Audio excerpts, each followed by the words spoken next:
Volám sa Branislav Delinčák a spolu s vami žijem v prekrásnom meste Žilina. Meste, ktoré s hrdosťou nazývame domovom a ktoré s pýchou ukazujeme našim návštevám. Tak ako vy, aj ja túžim žiť v meste, ktoré funguje na prospech ľudí, kde sa ľudia môžu s dôverou obrátiť na akúkoľvek inštitúciu. V meste, ktoré má kvalitné školstvo a silnú kultúru, no najmä má pokryté základné potreby.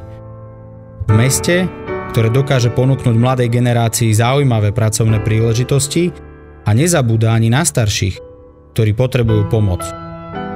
Volám sa Branislav Delinčák a som váš nezávislý kandidát na poslanca mestského zastupiteľstva. Bývam tu, poznám naše problémy, ale aj potenciál, na ktorom môžeme stavať a vybudovať príjemné miesto pre život a výchovu detí. Mám možnosti a známosti, ktorými chcem prispieť. Už dnes pomáham žilinskému basketbalu, bánovskému futbalu a jednote dôchodcov Slovenska v Závodí a v Bánovej. Nehovorím, čo budem robiť, ale ja už dnes robím. Lokálna politika môže byť slušná a ja som slušný človek. Príďte aj vy 15. novembra a rozhodnite, kto nás bude zastupovať.